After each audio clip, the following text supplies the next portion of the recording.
stars, through the airwaves and on the big screen. Coming to you live from Hollywood, it's Rated G Radio with your host, Garrett Miller.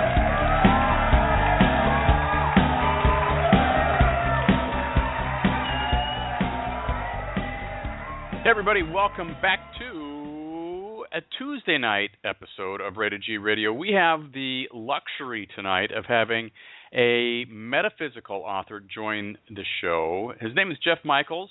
He's been on the show in the past in other carnations. We may talk about that in just a minute or two, but I want to let you kind of know the roadmap for where we're going the rest of this week. After tonight's show, we have psychic Zoe Niklaus joining us on Wednesday show. She'll be taking your calls. You can call in starting at 6:45. That's when the phone lines open up. She'll take one question from you on Wednesday's show. On Thursday, we have, well, he's a illustrator, but he's also a music manager, and he's a phenom in the British world of entertainment. Mr. Paul Tams is joining us at 9 a.m. our time, Pacific Standard Time, on Thursday to talk about his career and also a new Kickstarter campaign he has for All American Divas. And it is really a great story, and I can't wait for the opportunity to visit with him. I've been chatting with him on email and Facebook Instant Messenger about the appearance, and we're going to have a great time. So that will be on Thursday's show at 9 a.m., so set your clocks. Better yet, just follow the show, Rated G Radio, right here on Blog Talk, and it will send you an email or text message of your choosing anytime we have a live broadcast. We're broadcasting live 5 days a week. And then on Friday's show, also from the UK, a rock band by the name of Pink Cigar. You know, somebody in their management team, you know, there's probably like, you know, Paul and John's, you know, rock band or something, and then, you know, their management got a hold of them and said, you guys are never going to sell any records with a name like that. You've got to change it. Let's come up with something. Okay, what was the color of your girlfriend's lipstick, and what were you smoking last night? Pink Cigar. You know, it's probably like one of those. But we're going to talk to the band on Friday morning at 9 o'clock. Again, they're in the UK, so we need to get them while they are awake. Now, I have a feeling if they're this, you know, crazy rock band, and we played some of their music on the show last Friday night, that you may think that these guys would be up at 2 or 3 in the morning and have no problem being on an interview at 7 p.m. I'm not going to chance it. So we're going to do the show on both Thursday and Friday at 9 a.m., and I hope you are able to tune in. But without further ado, as we always say, I'm going to bring my good friend and author and so much more, Mr. Jeff Michaels, back to the show. How are you? I'm good. Is this Brother Garrett? I hope so. Otherwise, I've hijacked the show, and I'm in the wrong spot. So, yeah. Okay. Well, I'm just checking. You know, okay. It's always nice to be back in the studio with you, Mr. Brother Miller. I like the decorations this time. The Halloween decorations. You got the witch sisters up on the wall there. That poster. It's nice. I've upgraded a little bit since last time, and of course, I've got the big life-size edition of A Day at the Beach, the book that we're going to be talking about in just a couple of minutes. But what a pleasure to revisit this book. Now, for everybody who's listening, this is not a quote-unquote new book that Jeff has put out. This is a book that we just thought, with the time of the year and the energies that are going out, this would be a fun book to talk to the listeners about, or share it with the listeners. And it's been a hot minute since I've had a chance to read the book, and I'd forgotten how emotional that I get when I start diving into these stories. But I don't want to scare everybody yet. I mean, but it's like I'm sitting here crying reading these stories today, and I can't help it. I mean, but it's in a good way. Not like, oh my God, this writing is so bad, but the stories have touched me so deeply, and I didn't see it coming out of left field. So I don't know, Jeff. I'm telling you. That's like the biggest compliment I can have, because that's kind of the purpose of the book, is to touch people, make them feel. Well, you do an excellent job of that. But one of the things that, again, I'm delaying talking about the book because that's all we're going to do for the next hour, folks. So I have a lot of like little teasers and things that I want to throw out there, because Jeff is going to come back in February or March, and we just have to figure out what's going to happen, because he's got a trilogy that he's not here to talk about tonight. I'm going to ask him to bring it up just simply because it is, very exciting because the first book has just been released. Can you give us like a quick, just to wet their whistle, because the book will be on the Rated G Radio Superstar Swag page on Amazon for people to also purchase.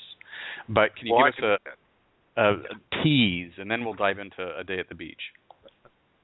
Well, the book is called Tassa's Path, and it's book one of a trilogy. And I've been working on this book for 10 years, this series for 10 years. Book 2 and 3 are well along on their way. Originally, the book Tassa's Path started out kind of as a counterpoint to some of the darker fantasies that were out there. It took on a darker life of its own. What I wanted was happy people having fun all the time, and it's not a real world situation that way. But what we did do was we brought up situations where how do these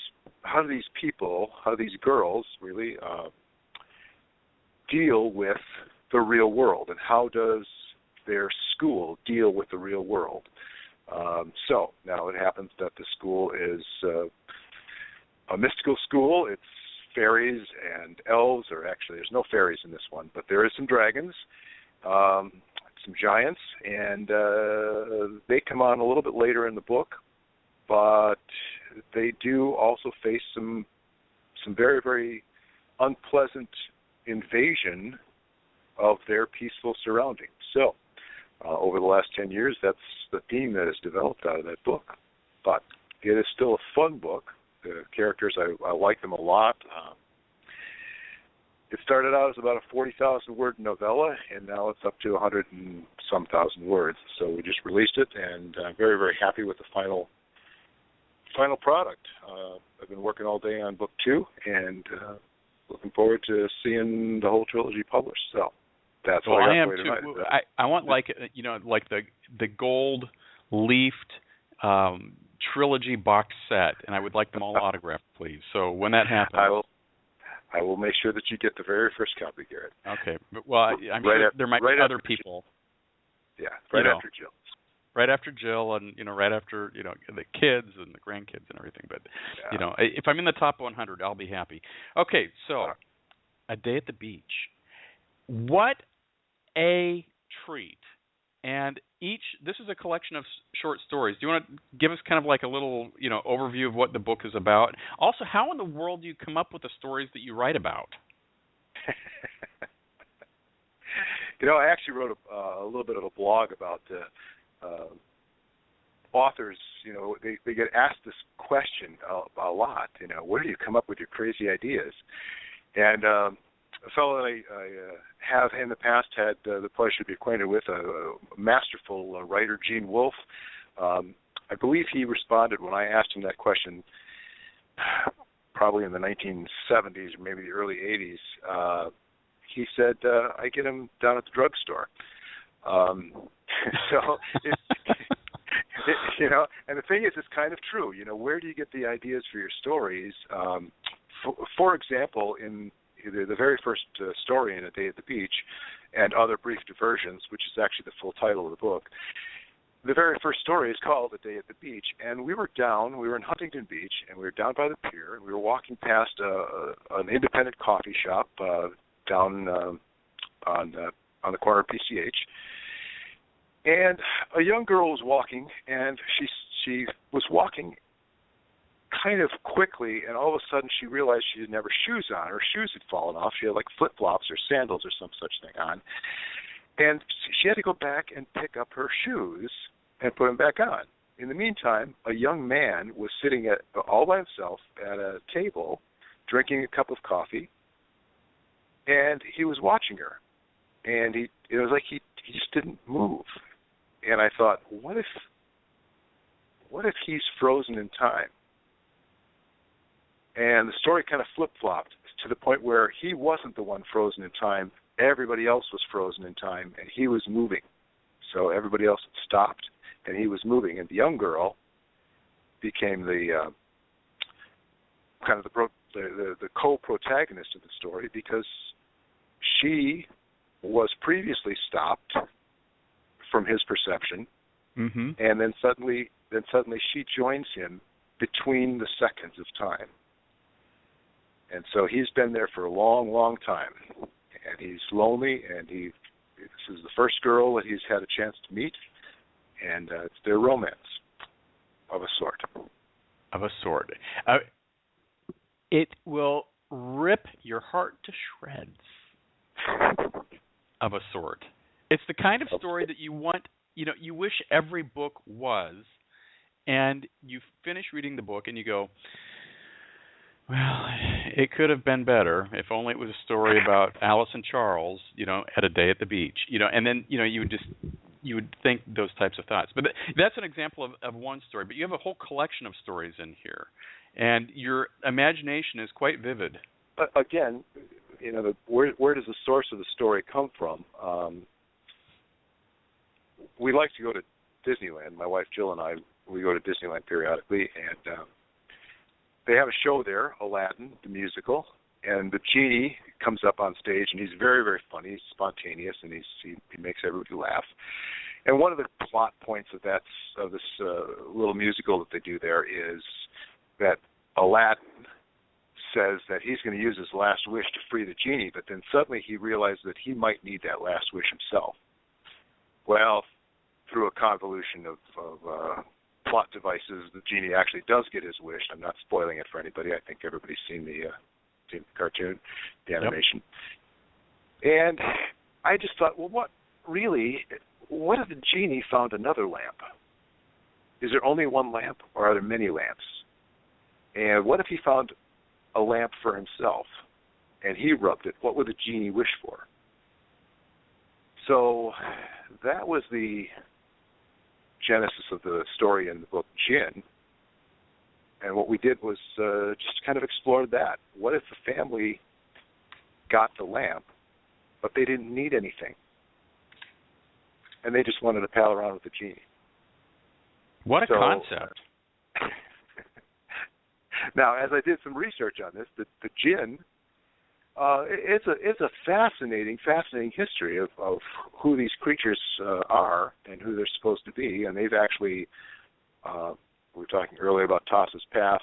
The Tassa trilogy is part of a larger series of fantasy books that are all interconnected. You won't have to read them straight through in order. But the Jinn really kind of take on a interesting role in one of the stories that will happen before the Tassa's trilogy. The main character's name is Tassa, for those that are wondering why I keep saying that unusual word. The Jinn they're just fascinating. They're fascinating creatures. And I'm not going to spoil anything on that either. I recommend people look it up. Wikipedia's got a nice article on the Jinn. I'll be writing some more about that as time goes by. And so you have all of these stories that you put in here, and this is the book that I'm reading right now actually has a brand new story that's at the very end, which totally caught me off guard, because when I finished reading my favorite story, I have. It's hard to say my favorite story. I love A Day at the Beach. I love Jinn. I love In the Meat. And then I get to last words. And it's like, I'd like to thank my publisher. I'd like to take, that type. And it's like, oh no, it's a story. And so I actually read this like about 10 minutes before the show tonight. And I was like, oh my gosh, this just slayed me. And you told me there's a new story at the end of the book. I didn't think this was it. Yeah. But I really should put a warning label on that one, because I get a lot of reactions from people on that one where they just go, it was the saddest story and the sweetest story, and it's the story that impacts people very, very deeply. It kind of reaffirms life. It reaffirms their purpose on the planet. And a little bit, because this book is, it's not just a story. It's not a collection of short stories that are just fun to read, that's going to make you laugh, going to make you cry. I mean, legitimate tears, not like the fake kind, okay? These are like, real tears. You will cry. There's a higher purpose or a higher message that you bring to each of these stories. And and I'm not, making this up, because we even put this on as a metaphysical author. What do you like to bring to your stories that you think makes these so unique in how they're told? The term metaphysics is interesting to me, and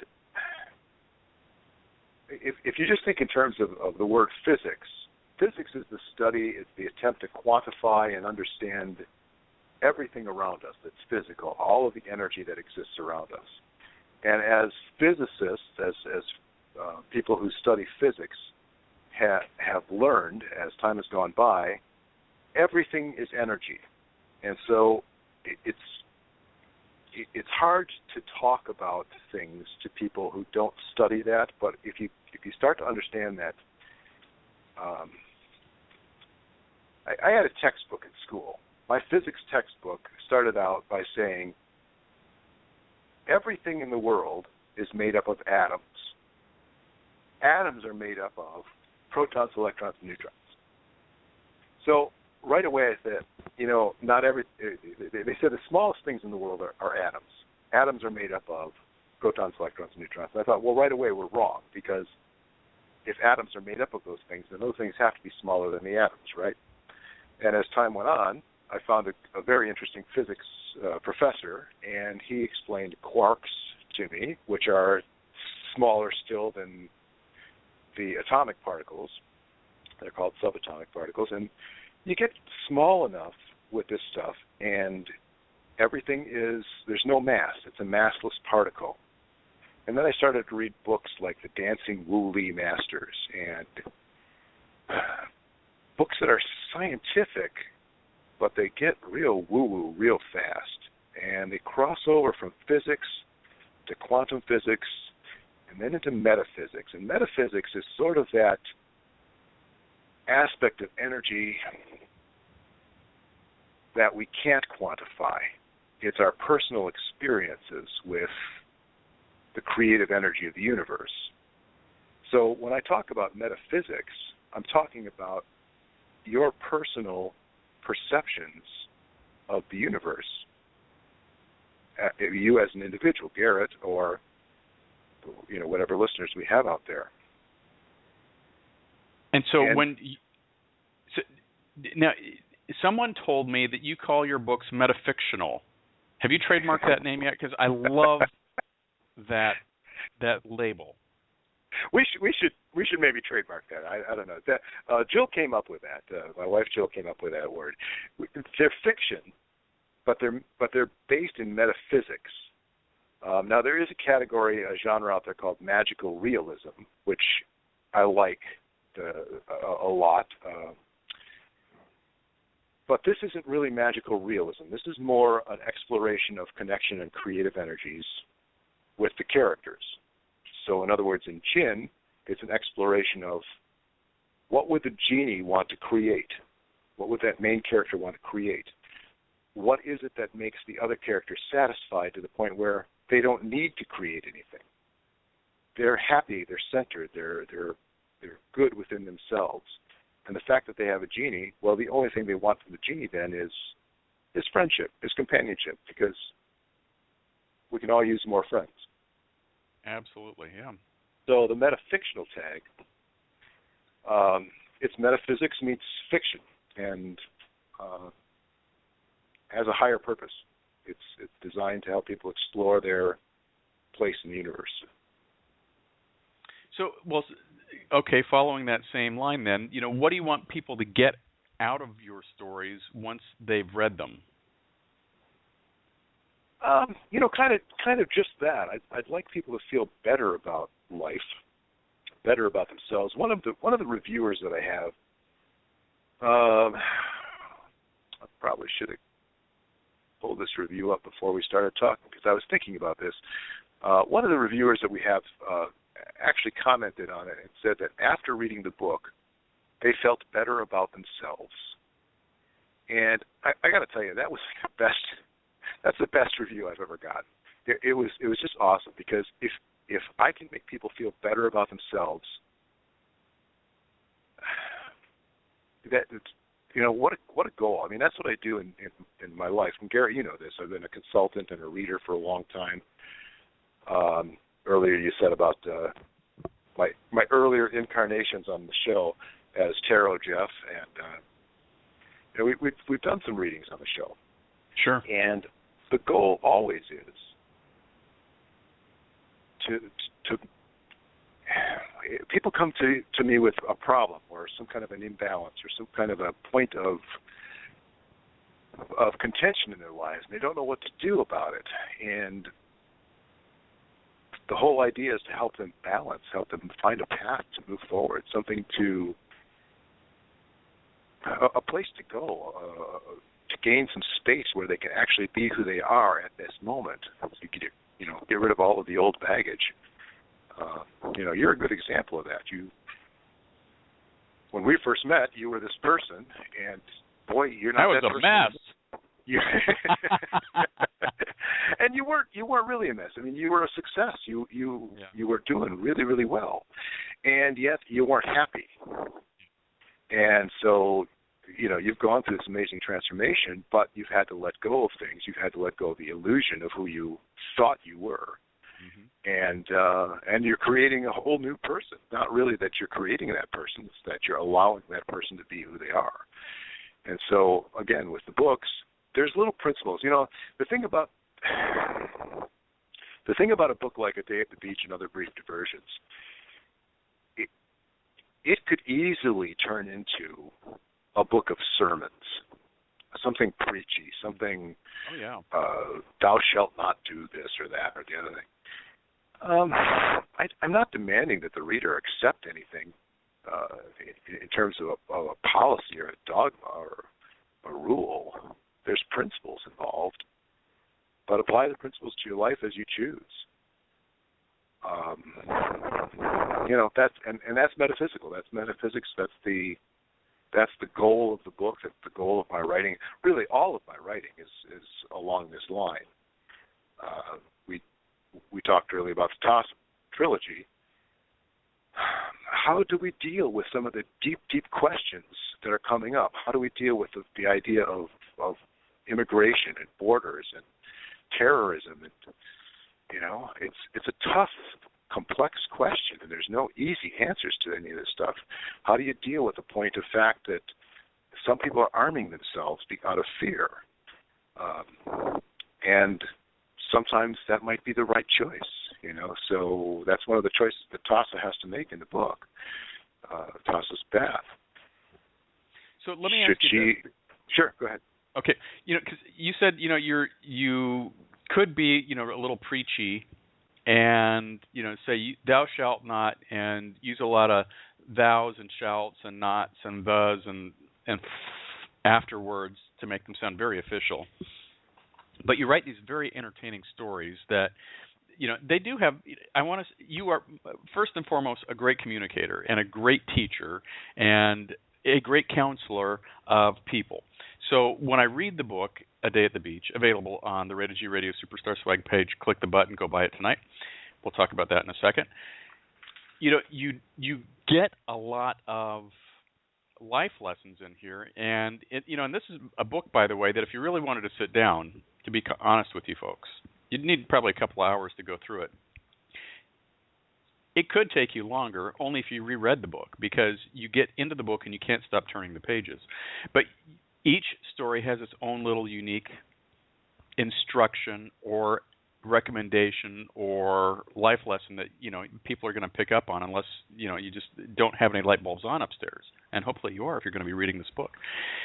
How would you compare the style of writing and the choice of how you write to other works that have come along in history? And I'm not trying to get anybody riled up, so unless you want to give us a call in and we can get people riled up, but I'm not trying to rile anybody up.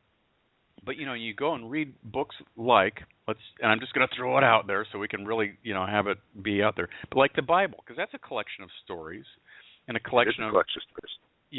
And they're all from different periods of time, different perspective, different authors, and they all tell stories about this has happened and that's happened, and at the end of the day, we hope that you don't do this and this and the other thing. Do you think that that is stories were told in that time, even though it's been mistranslated over the years and all of that, and that's a whole different topic for a different day?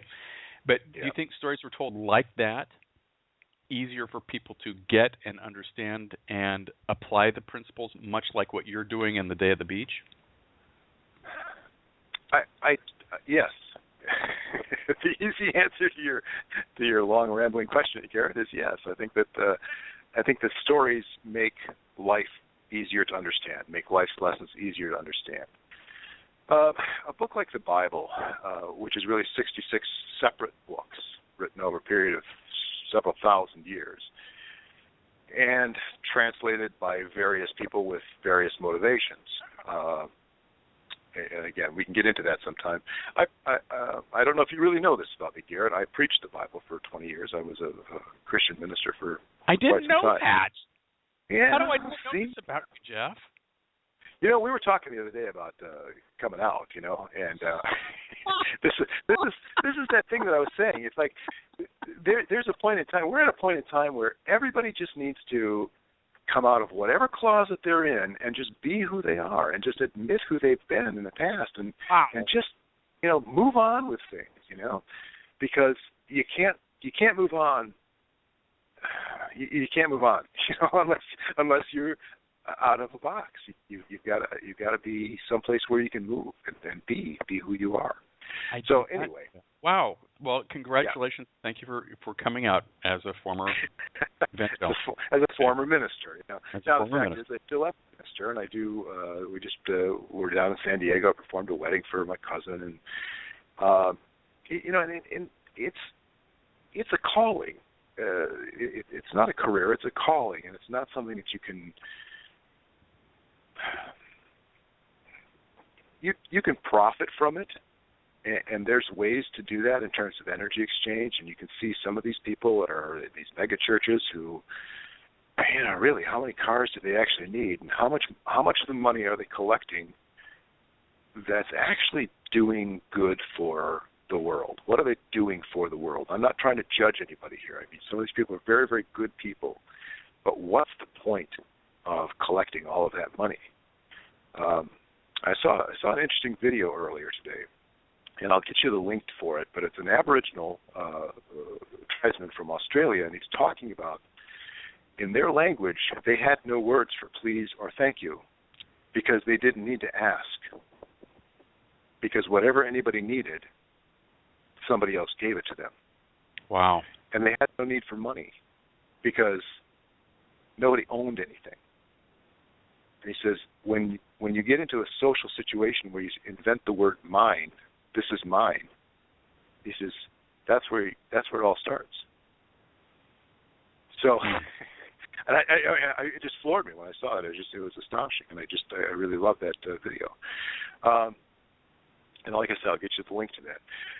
The stories that are told in the Bible, in the Quran, in the Bhagavad Gita, they don't make any sense a lot of the times. And I don't think they're supposed to make sense to us now in our day and age. I don't think that inspiration stopped when the apostles died or when Muhammad died. Or I think that there's still inspiration. I think that there's still things that come to us in terms of the creative energy of the universe. And I don't like to use the word God, because that just conjures up so many disparate images in people's mind. But when you say the creative energy of the universe, I mean, this is what we are. This is the whole universe being creative still to this day. And we know that it's a creative energy because apple trees, apple, banana trees, banana, dogs, puppy, cats, kitten, you know, and humans, baby. You know, we have these infants rolling around on the floor, and that's because we're creative. We have these books, we have this artwork, we have this music that we can create, and this is us channeling the creative energies of the universe. Now, when we write a story, and again, hopefully anybody that reads any of my stories will find the humor, will find the pathos, the feelings, the emotions, the deep-seated connection to the heart. I don't claim my stories are great literature. They're really not. They're not intended to be. They're designed to entertain. They're designed to help pass the time. They're designed to go back and reread them again and get something different out of them. So there's layers to them, but the whole point of the story is, what are the principles of life? And part of it is, life is creative. Life is energy. We can create our lives. We can create what we want out of life. So when you read a book like Jinn, or when you read a story like Jinn, that's really about taking stock of what you already have and asking the question, what would you wish for and why? Why would you wish for that? Do you really need that? Or can you help somebody else get what they wish for? And that's kind of the background for Jinn. And again, that could be a really, really preachy story, but instead what we have is we have a young man sitting on a deck who cleans up a lamp, and the genie comes out, and the genie says, I'm the genie of the lamp. I'm going to grant you 3 wishes. And the young man says, dude, do you want a beer? And he offers the genie something to drink. And the genie's completely confused by this because he's used to people saying, oh, I want $1 million, and I want a Cadillac and a house in every country, and a beautiful thing, you know. And the genie's used to people asking for power and things. And this young man says, dude, have a seat. Do you want a beer? Mm. And the genie has no idea what to do with that. He can't figure it out. So, you know, there's a story in there, and probably my favorite story in A Day at the Beach and Other Brief Diversions is the story called In the Meat. Jeff, before we go into your favorite story, I want to take a quick commercial break, and we're going to come back. Okay, because I want to talk about our favorite stories. Okay. And you know what? You have to remember to cut me off because I am a Gemini. No. And Are you kidding? Go on. No. So, but I know that I want to get our spot in for It Matters Radio and also Rainbow Brew. And It Matters Radio, we're kind of a co-branding partner with them right now. They're going to be on our show in November. I'm going to be on their show in December. But they have a really kind of interesting, fun video show version of what we do here. So I'm fascinated to understand what they're going to be doing because they also, in past lives, they did radio, and now they're doing video shows. But we're going to hear from It Matters Radio, and then we're going to do a quick spot from Rainbow Brew. And did I eat like 7 cups of coffee before the show? I did not. I purposefully didn't have any caffeine. We're going to hear a spot from It Matters Radio and then Rainbow Brew. Rainbow Brew, I can say that 5 times fast, and then we'll be right back. Welcome to our discussion of It Matters Radio. Our guest today is Angus McWilliams. Aye, laddie, let's get on with this thing. I'm on my way to a birthday party for Nessie. You're throwing a birthday party for the Loch Ness Monster? Well, first of all, it's not a monster. And second of all, I'm talking about niece Nessie. She's a wee bit of a lovely lass. I see. Well, okay. Angus, can you give us your thoughts on It Matters Radio? Aye, wonderful people. They had me on a while back to talk about my book. Your what? My book. I wrote a book about the adventures in Scotland. Oh, I see. A book. That's what I just said. What are you, daft, man? It Matters Radio focuses on discovering new talent and bringing important indie artists on the air. Monica, Kenneth, and Carrie offer up meaningful conversation on new music, books, and fun topics. It's unlike any other radio program known to man and woman alike. You can say that again. Known to man and woman alike. Just because I said you can say it again doesn't mean you have to say it again. I'm just doing my best to show everyone that It Matters Radio basically brings variety, fun, and entertainment with a sincere desire to discover new topics and talent. Oh, why didn't you just say that? I just did. Hey, laddie, remind me when I can listen. It Matters Radio is on every Thursday night, 9 p.m. Eastern, 6 p.m. Pacific. You Americans with your different time zones. We only have one time zone in Scotland. And that would be? That would be the time to down a pint or 2 of ale. It Matters Radio for the best in conversation, music, books, and entertainment. Join us Thursday evenings at 9 Eastern, 6 Pacific. Discover the depth, diversity, meaningfulness, caring, guest-focused, friendly, enjoyable atmosphere of It Matters Radio with Ken, Monica, and Carrie. Oh, that's a mouthful if I ever heard one. Yes, and I'm going to go brush my teeth now. It Matters Radio. When it comes to coffee, freshness is queen. That's why Rainbow Brew believes you should have the freshest coffee, roasted to order in small batches and delivered to your door within a couple days. Whether you're purchasing for a coffee shop, restaurant, or home, Rainbow Brew is your one-stop shop for fair trade and organic coffee. Offering many unique blends, including AM 950's own Blue State blend. That's Rainbow Brew, the Queen Bean, a proud sponsor of the Morning Grind. Online at rainbowbrew.com. Brew something good today. I always love talking about Rainbow Brew because when they first approached me about doing the show, I said, how can you make good coffee if you're based in Minneapolis, St. Paul? Because you need to have like Colombian coffee beans or coffee beans from somewhere else, much more exotic than Minneapolis, St. Paul. And they said, just try the coffee. And I said, okay, fine, send me some coffee. So they sent me the Rainbow Brew. It is absolutely fun and flavorful and something that I think that you would enjoy as a treat. So if you've got a coffee maker, and if you don't, why not? Save your $18 a cup at Starbucks and get some Rainbow Brew. It helps support a small business, and they either will grind the coffee for you or send out the beans fresh roasted to you same day as you get the order. And if you do place an order with Rainbow Brew, tell them you heard them here on Rated G Radio. They will flip. They'll probably do a backflip right there in the store. And it would be really cool if you went out and got some Rainbow Brew coffee. So there you go. We're joined tonight by author Jeff Michaels. He is a fantasy author. He's a spiritual author. And tonight we're talking about his book, A Day at the Beach and Other Brief Diversions. Right before the break, we were going to talk about his favorite story in the book. It's also it's a surprising story. It's also one of my favorites.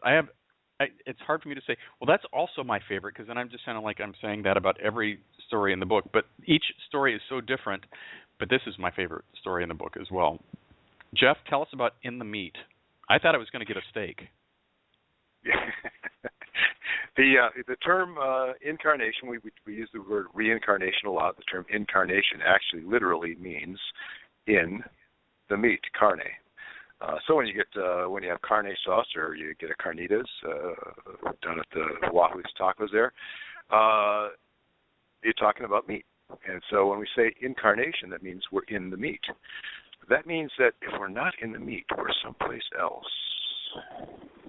by implication. So, and again, I'm not trying to push any beliefs on anybody here, but what happens in this story is a man is approached by another man, and the second man is all dressed in white, and he has a clipboard. And he says to the first man, Ben, he says, stand in that line. And he says, why should I stand in that line? He says, because it's your line. And as the story progresses, the main character finds out that everybody's got a line. And he finds out by implication that he's no longer in the meat. He's out of the meat. And he's trying to figure it out, because is he in heaven? Where is he? And the second man, who doesn't wish to be called an angel, keeps telling him, you got to let go of all your preconceived notions. Because whatever you think you know, it's wrong. Which is what I tell people a lot. When we get into discussions about heaven and hell and the afterlife, we don't know. We don't know. And we have some stories that we interpret, and we draw what we infer out of them and try to make knowledge. But the fact is, very, very few people have any memory of being between, and even having a memory of it doesn't mean that you can understand it, because your perceptive abilities here on the planet are different than what you're experiencing there. So Ben says, why should I stand in that line? Because it's your line. And so he begins to meet people, and every person that he meets is somebody that he knew while he was in the meat.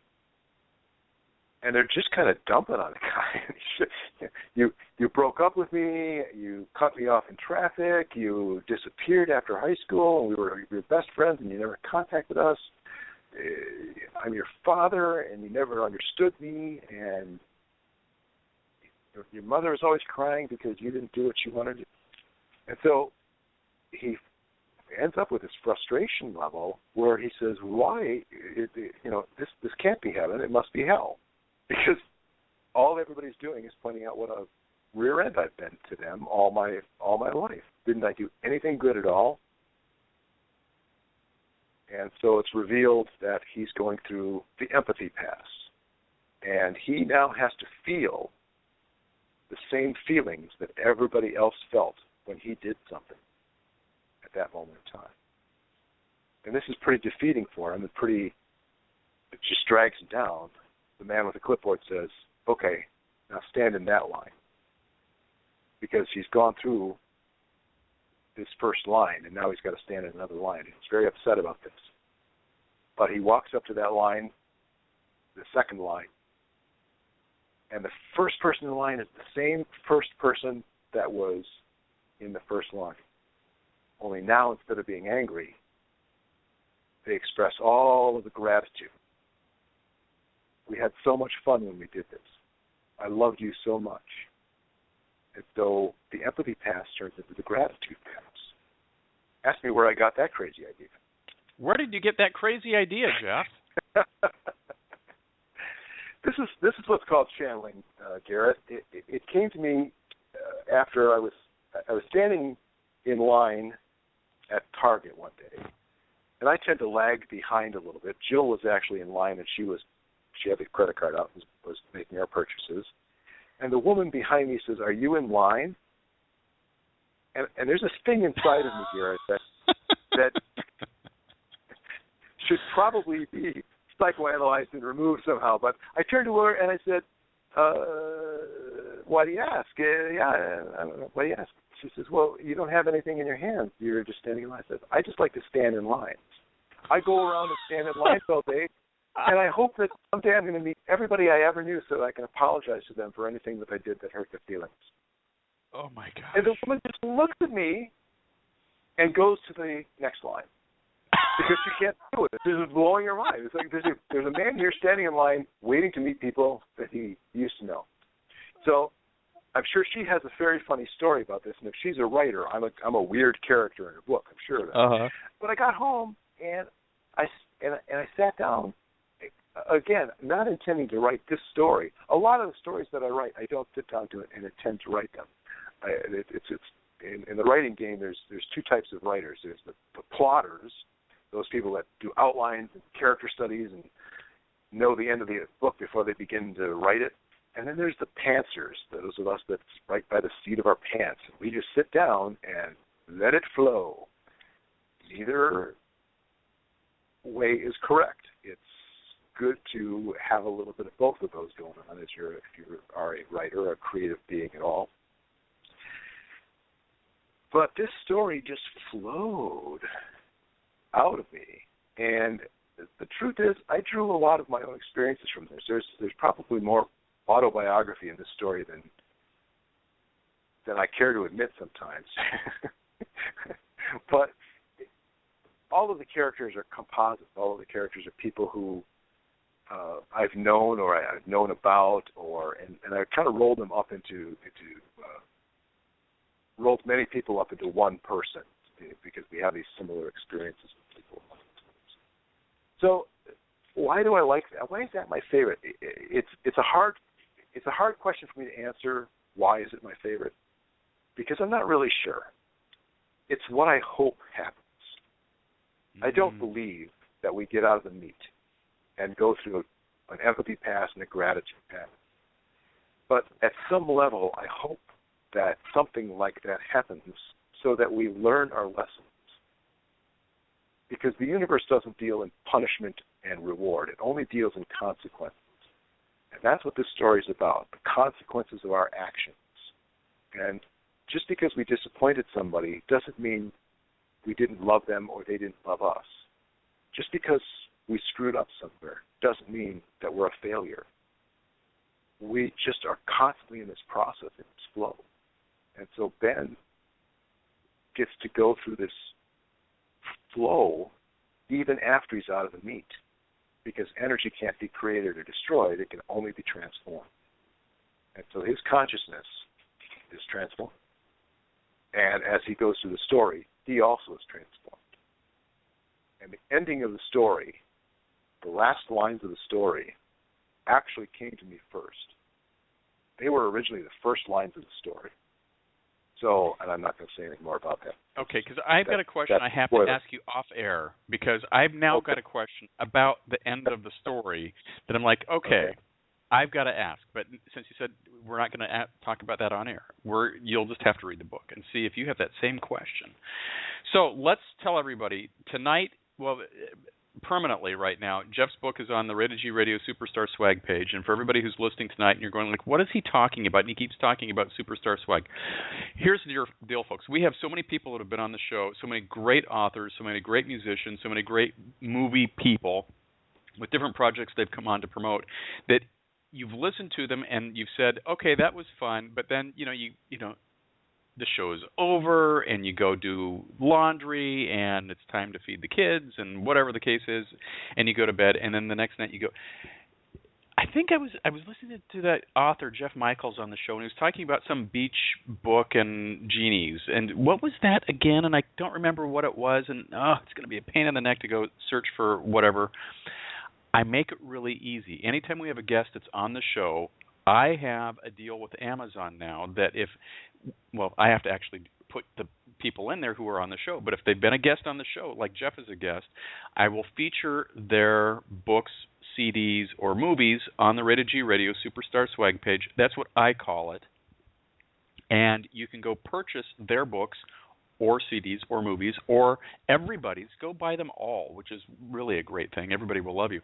And you are helping an independent, self-published, in many cases, authors, musician, movie maker, help keep the lights on, pay a car payment, get to the next gig, write the next book, and you don't have to go searching for lots of complex things or trying to remember who was on the show or whatever the case is. So Jeff's book right now, A Day at the Beach, is available on the Superstar Swag button. You say, well, you keep talking about this, but where is it? There's a button that says click here on the show page. Click that. It's going to take you right there, and you're shopping on Amazon, so all you got to do is click, put in your username, password, just like you normally do when you shop on Amazon 5 days a week anyway, and help support the cause. So buy Jeff's book, A Day at the Beach. But Jeff, you have a special offer that you wanted to share with the listeners, this is the book that I'm talking about that's on the thing here. That's like a physical hard copy book that's going to be mailed out to you from Amazon. You have a new offer that's going to be available on Kindle. Tell us about that. That is true, Garrett. And boy, I sure wish Jill was here, because she's going to set the price downward. I think it's going to be 99 cents starting on Saturday, if I recall correctly. Cool. Jill is my brain, and so I don't always remember the number stuff. You've got a great brain. But I think we've got that set for a special offer on starting on Saturday, and it'll be that way for, I believe, and it'll be 99 cents. So grab your Kindle, grab your tablet, and get ready to download it. But hold off until Saturday, and you get a good deal on it. And I will tell you, another listener of the show, Nancy out of Utah, saw that Jeff was going to be on the show earlier this week, went and got the Kindle version early, read it, and gave Jeff a 5-star review today on the book, A Day at the Beach. So I thought that was really cool. So Nancy, thank you for taking time out of your day. I told you I'd give you a shout-out for doing that. She goes, don't tell Jeff before the show. Let it be a surprise. So, Jeff, I'm sorry to blow the surprise, but Nancy loved your book. So there you go. That was, and I got to tell you, I've read a few of Nancy's reviews, and she's very, very good. And she's not somebody that just gives you a free pass. She reads the book and she analyzes it. She talks very specifically about what was right, what was not so right for her. So to get a 5-star review from Nancy Silk is really, really nice. That was thank you. And for the listeners who are listening tonight, I want to also let you know that Jeff has kindly agreed to give away a couple of copies. A couple is not 100, folks. A couple is a couple. Give a couple signed books for giveaways tonight. So if you want to call in, you can call now at 323-657-1493, or just send me a note on Facebook. and the first couple of people who reply will get a free autographed copy, personalized to you copy of A Day at the Beach. And that is Jeff's gift to you today. So that is very cool. Thank you, Jeff, for doing that. You're welcome. And I want to make a point about some of this stuff. You were talking about the swag and about people buying the books off of Amazon to say. I know a lot of authors. I know a lot of artists. I know a lot of musicians. Nobody's really getting rich off of this. We put in way more time than, I mean, if you want if you want a good paying job and you're thinking that maybe this writing thing would work for you, think again, because you probably make more money at Starbucks per hour than you would as a writer. What I do find is, and you've had some really, really wonderful, I mean, we had Gail Carline on a couple. Gail's great. Gail's great. She's very, very generous. Gail and I worked together at the Southern California Writers Conference. You've had Dot Caffrey on. You've had Kathy Porter. These are people that are good authors. And again, maybe we're not writing great literature, but we're doing work within a genre and we're entertaining, or trying to be entertaining at least. And these are people that deserve the few dollars that they get from each book that they sell. So when we offer a book for free, that's money out of our pocket. And I'm not trying to make people feel bad here. I really want people to have this. My purpose in doing that is so that people will read the book, will gain something from that. And that's what really, Garrett, that's what all my writing is about. It's I want people to gain something and have a better life. So that's the purpose. Well, yeah, and not that we don't love the James Pattersons or the Stephen Kings or the Stuart Woods or any of the other authors or the Taylor Swifts or the Justin Biebers of the world. They're great, but they've got huge PR machines with cajillions of dollars. They use $100 bills to blow their nose because they can. And we have amazing guests on this show that, just like Jeff said, they're inspired independent writers, authors, movie producers, makers, actors, you name it. And they do it because they love what they do and they love sharing this with you. I don't think, honestly, and we're coming up on the start of year number 4 in January. In the 3.5 years that I've done this, I don't think I've had one guest on the show that from a writer, musician, movie person that I've either looked at their product or read their product or watched their product and gone, why did we do that? That was a mess. Every time I've had somebody on, like Jeff's book, and by the way, I've read the book 2 other times. So picking it up today for the first time in probably over a year and starting reading the story of In the Meat and then crying like a baby, throughout the course of the story is like, oh my God, this is what it's like to be touched by a book. So, that's the kind of talent we have here. So, Jeff, number one, I'm grateful to you for being here. We've got a couple minutes left. I'm going to actually, do the shameless promo and play Witch Sisters Halloween, my Halloween song that is out right now. That's going crazy on YouTube. But before we do that, could I indulge you to talk a little bit about the Southern California Writers Conference that you just got back from and some of the fun things you have of takeaways? If you're a writer, if you're an author or an aspiring author, if you're a screenwriter even, anybody that's in that mode, and you're looking for a place to kind of hang out, I'm going to mention 2 different places. Southern California Writers Conference is an annual affair that takes place, we call it L.A. It actually happens in Irvine. Because really none of us wants to go to L.A. It's just easier to get to Irvine, right? and quieter and nicer, and the food is cheaper. So there's that part of it. It happens once a year. We just had it in September. It also has a San Diego event that will be coming up in February, right around President's Day. I don't have at my fingertips. But if you look up a Southern California Writers Conference, just Google that, and you'll get all of the juicy info that you need from that. But we've been to a number of writers' conferences, Jill and I, and we've been to a number of groups. We've enjoyed most of them. This one is the best as far as I am concerned. It is the one that everybody there is a working writer. It becomes a community. It's a very, very active Facebook community in terms of people giving other people support, advice, and resources. And there's a lot of resources out there that are free, that really can help the author, the budding writer, the creative. The Southern California Writers Conference is one of the primary ones that I recommend to everybody. Now, there's one that happens monthly as well. It's called the Southern California Writers Association. So get it, Conference Association. This is a lot of fun as well. We meet, and again, just look it up, Southern California Writers Association. There's going to be a meeting this Saturday. It happens in Fountain Hills at the Acclaim Jumper. You have to RSVP on these things, but there's a meal included. There's a talk, usually by someone who's a working author, a working editor.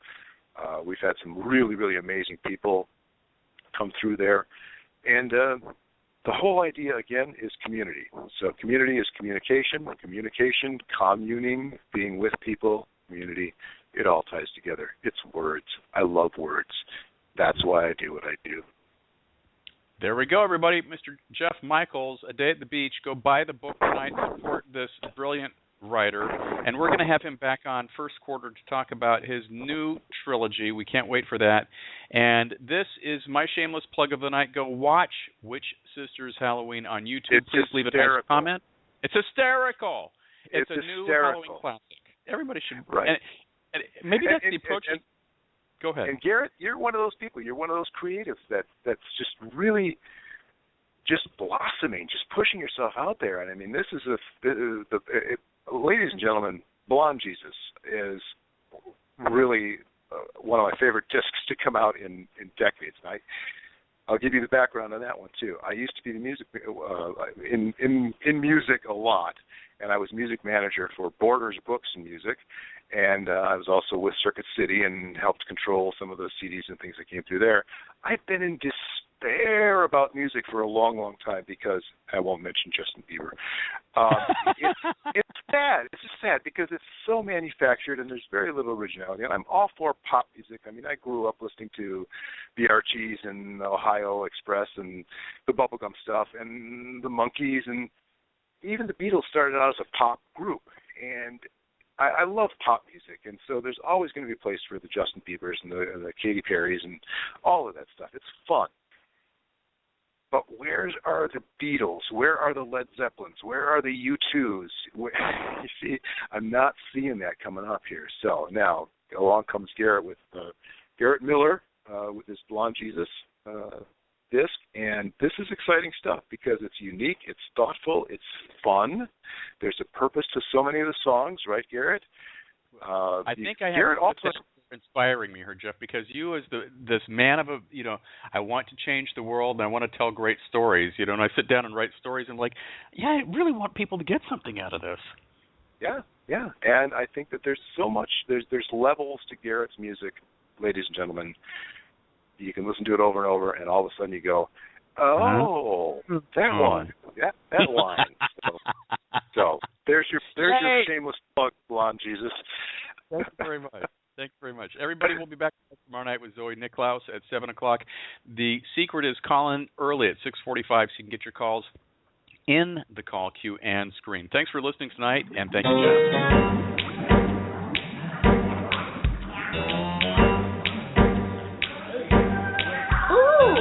What do we have here? Met three sisters on the beach, alone that Friday night. Gathered near a campfire kiln, their fire burned so bright. They each got up and took their turn, looking me up and down. Can we trust him? Can we tell him?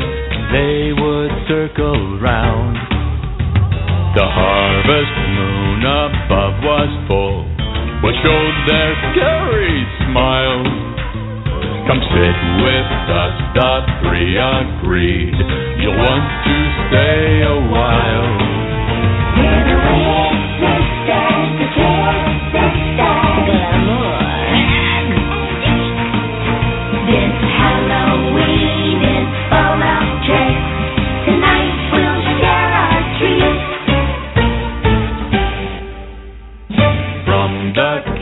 they poured a drink and handed it to me.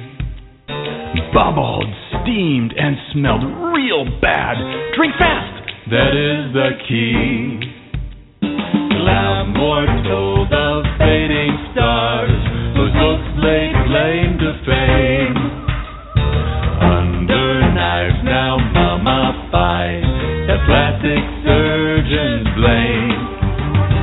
Hags laughed out and spit a tooth when names began to drop like zombies of apocalypse in Hollywood. That's hot. Jinx went next and shed her hex upon some movies made. You can't cast witch without the kitsch. Their empire soon would fade. There's a witch sister, glamour. This Halloween is full of tricks. Tonight we'll share our treats. We're the witch sisters, the stories we will tell. In Hollywood, vampires drink loud, and zombies sure do smell.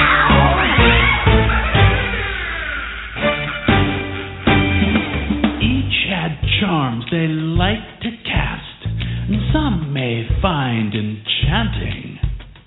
Glamour, beauty, hags, little tricks, and Jinx's mad incanting. Their cackles high into the night, they swept into the sky. They said return next Halloween. The kitsch will reignite. We're the witch sisters, glamour. This Halloween is full of tricks. Tonight we'll share our treats. We're the witch sisters, the stories we will tell. In Hollywood, vampires drink loud, and zombies sure do smell.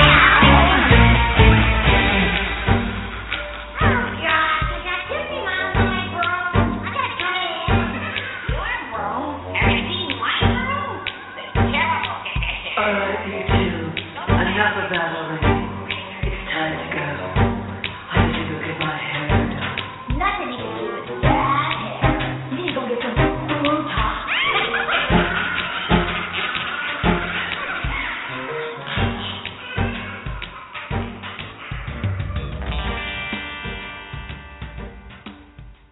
You've been listening to Rated G Radio.